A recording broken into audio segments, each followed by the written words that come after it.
Hello friends, welcome to my YouTube channel.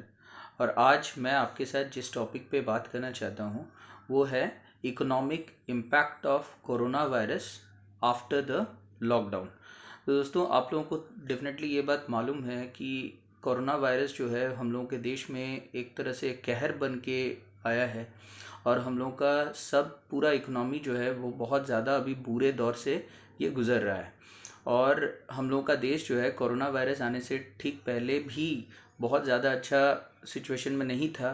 वो धीरे धीरे रिसेशन की ओर बढ़ रहा था।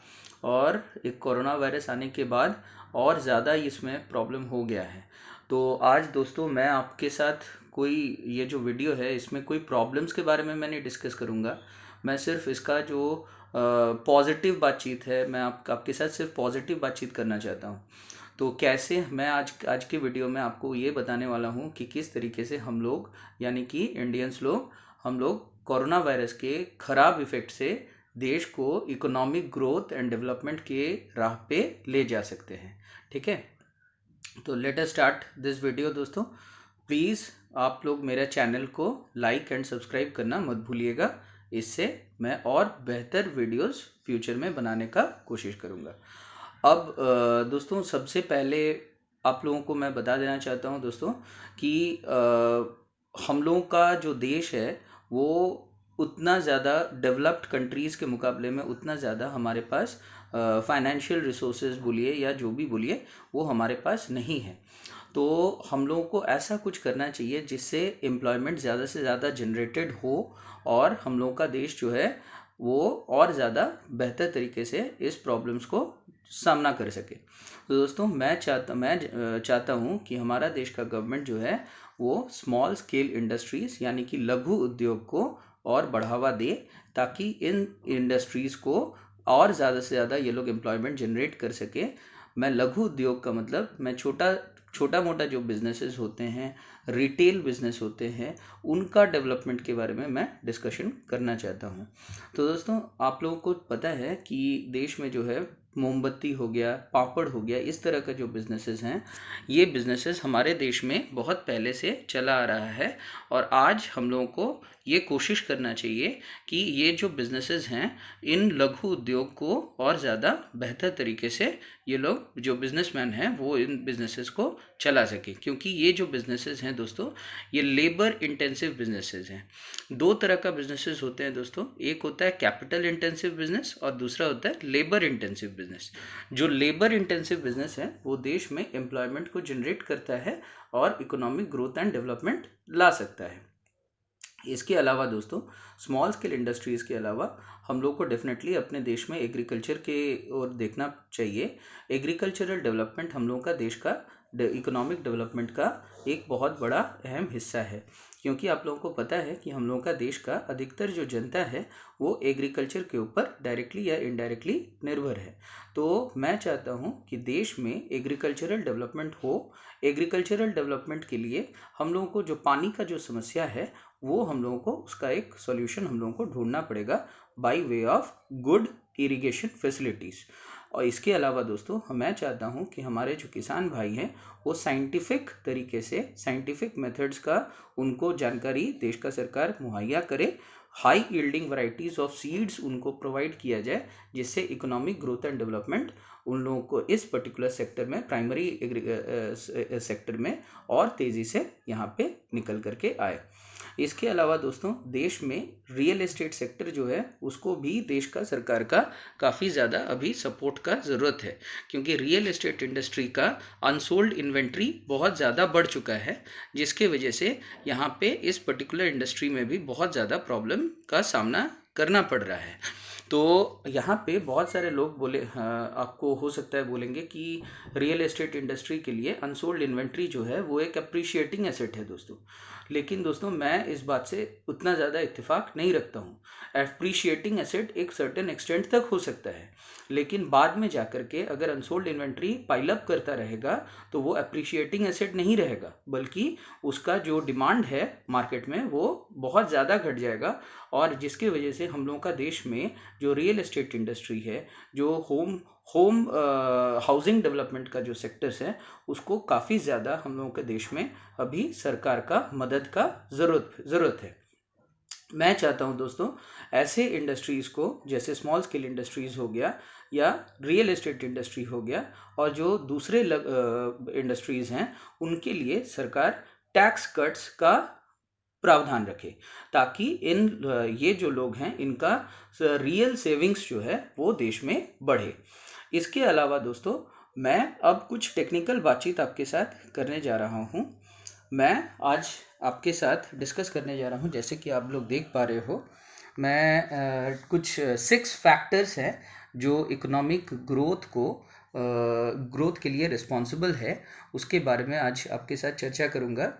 इसके अलावा भी मैं 2-3 पॉइंट और आपको बोलूँगा दोस्तों, जो आपको काफ़ी ज़्यादा आपका जो इकोनॉमिक ग्रोथ के बारे में जो नॉलेज है उसको डेवलप करेगा। तो सबसे पहला पॉइंट आप लोग देख पा रहे हो दोस्तों, दैट इज़ नेचुरल रिसोर्सेज। ये जो नेचुरल रिसोर्सेज हैं हमारे देश में, ये एक बहुत बड़ा एसेट है दोस्तों।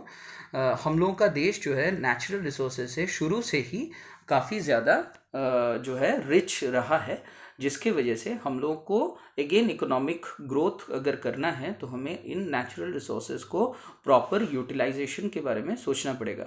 हमारे देश में अभी कोल्स का जो सेक्टर है, कोयला का जो इंडस्ट्री है, वो एक अच्छा सेक्टर है, लेकिन हम लोगों को कोई एक पर्टिकुलर नेचुरल रिसोर्सेज को लेकर के हम लोगों को उसी के ऊपर रहना नहीं चाहिए, बल्कि हम लोगों को कोशिश करते रहना चाहिए कि न्यूअर जो नेचुरल रिसोर्सेज हैं उसका भी प्रॉपर तरीके से उसका यूटिलाइजेशन हो। इसके अलावा दोस्तों आप लोग देख रहे हो कि फिजिकल कैपिटल और इंफ्रास्ट्रक्चर एक बहुत बड़ा दूसरा इकोनॉमिक फैक्टर है, जो कि इकोनॉमिक ग्रोथ के लिए काफ़ी ज़्यादा हेल्पफुल फैक्टर साबित होता है। तो दोस्तों हम लोगों को अपने देश में हम लोगों को कोशिश करना है कि ज़्यादा बेहतर तरीके से इंफ्रास्ट्रक्चर को डेवलप किया जाए, उस पर ज़ोर देना है।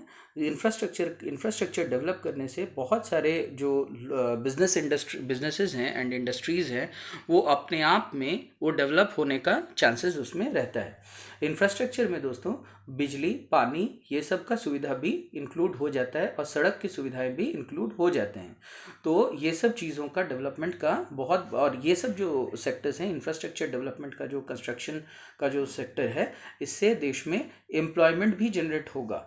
तो मैं चाहता हूं दोस्तों इंफ्रास्ट्रक्चर पर जोर दिया जाए। इसके अलावा आप लोग तीसरा फैक्टर देख रहे हो, दैट इज पॉपुलेशन और लेबर। तो दोस्तों पॉपुलेशन जो है किसी भी देश में, आप लोग बचपन से ही सुनते आ रहे होंगे कि हमारे देश में, हम लोगों का देश में पॉपुलेशन एक बहुत बड़ा प्रॉब्लम है। तो दोस्तों मैं इस बात से इत्तेफाक नहीं रखता हूँ।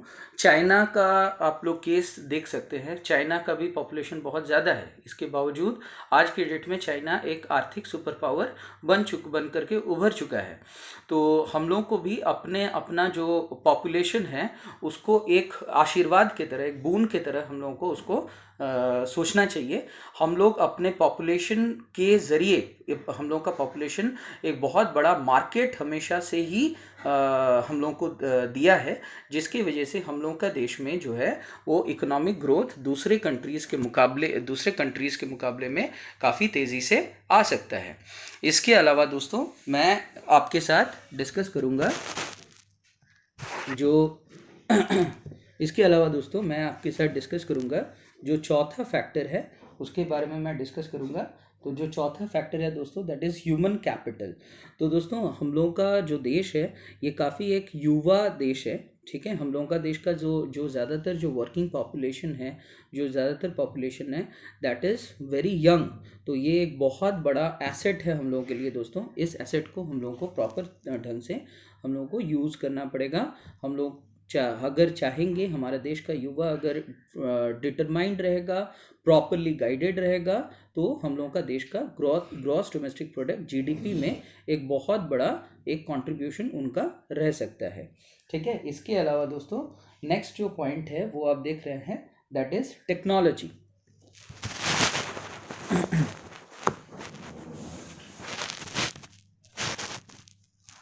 नेक्स्ट जो पॉइंट आप देख सकते हैं, दैट इज टेक्नोलॉजी। तो टेक्नोलॉजी दोस्तों एक बहुत ज़्यादा एक बड़ा फैक्टर होता है किसी भी पर्टिकुलर कंट्री के डेवलपमेंट के लिए ये एक बहुत बड़ा फैक्टर है। अगर आपके देश में टेक्नोलॉजिकल डेवलपमेंट हो रहा है तो आप बहुत बढ़िया तरीके से बहुत सारे चीज़ों को बहुत सारे प्रॉब्लम्स को आप हैंडल कर सकते हो। Take for example Japan.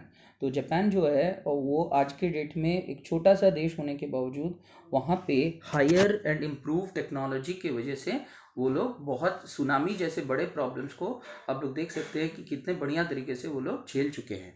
तो कोई भी देश का जो देश में जो है टेक्नोलॉजी एक बहुत बड़ा रोल प्ले करता है उसके डेवलपमेंट के लिए। तो हम लोगों को टेक्नोलॉजी को डेवलप करने में भी हम लोगों को ध्यान देना पड़ेगा। इसके लिए आईटी इंडस्ट्री और दूसरे सेक्टर्स का डेवलपमेंट के लिए भी गवर्नमेंट को कोशिश करना पड़ेगा। इसके अलावा दोस्तों आपका जो नेक्स्ट पॉइंट है दैट इज़ लॉ। तो देश में लॉ एंड ऑर्डर का जो सिचुएशन है उसको वो अगर स्टेबलाइज रहेगा, वो अगर प्रॉपर रहेगा, तो इन दैट केस ये एक इन्वेस्टर का जो कॉन्फिडेंस है उस देश की इकोनॉमी के प्रति उसको बनाए रखने में बहुत बड़ा मतलब बहुत ज़्यादा बड़ा रोल प्ले करता है, जिसके वजह से हम लोगों के देश में फॉरेन इन्वेस्टमेंट्स हम लोगों के देश में आ सकते हैं। इसके अलावा दोस्तों अब हम लोग डिस्कस करेंगे जो कुछ ऐसे पॉइंट्स जो आप लोगों को जानना चाहिए जिसकी वजह से देश में इकोनॉमिक ग्रोथ में बाधा उत्पन्न हो सकता है।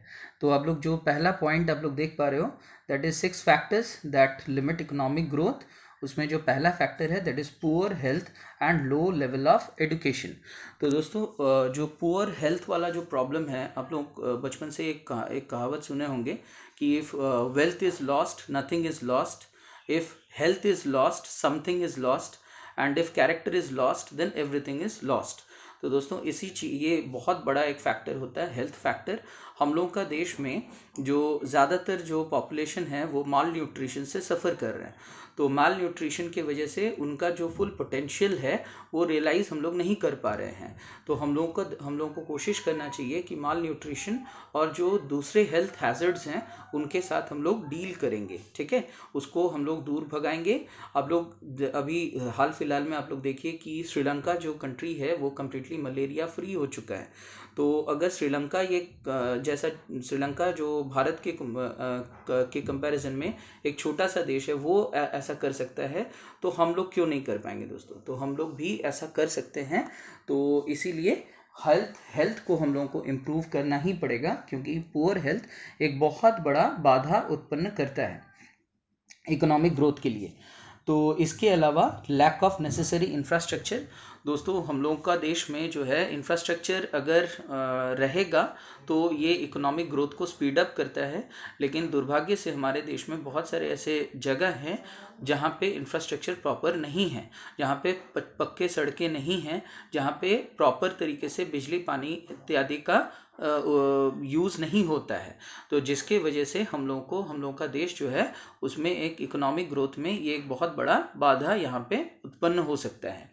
इसके अलावा दोस्तों फ्लाइट ऑफ कैपिटल, ठीक है, पॉलिटिकल इंस्टेबिलिटी, ठीक है, पॉलिटिकल इंस्टेबिलिटी का मतलब हो गया राजनीतिक अस्थिरता, और इंस्टीट्यूशनल फ्रेमवर्क और वर्ल्ड ट्रेड अन्य फैक्टर्स हैं, दूसरे फैक्टर्स हैं जो कि इकोनॉमिक ग्रोथ के रिस्पेक्ट में उसमें बाधा उत्पन्न करते हैं।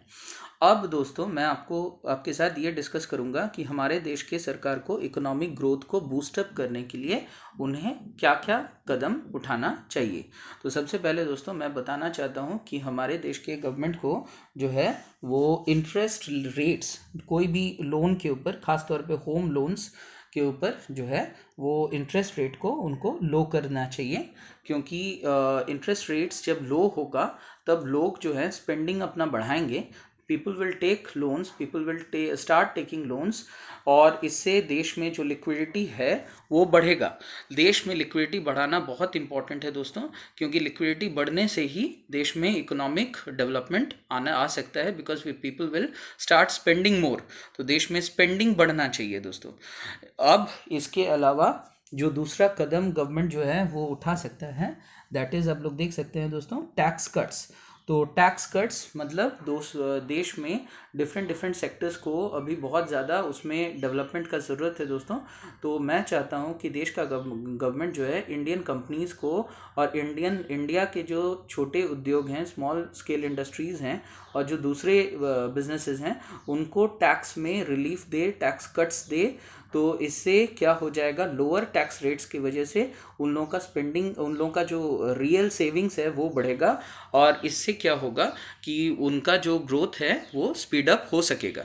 तो टैक्स में रिलीफ देश के गवर्नमेंट से मेरा गुजारिश है कि वो सभी व्यक्तियों को, देश में जो सभी रेसिडेंट्स को वो टैक्स में रिलीफ दे। और मैं चाहता हूं कि दोस्तों कुछ ऐसे सेक्टर्स हैं जो देखा गया है कि जो कंट्रीब्यूट कर सकते हैं हमारे गवर्नमेंट को, अगर फंड का ज़रूरत होगा तो वहाँ पे वो टैक्सेस दूसरे जगह से वो वसूल सकते हैं।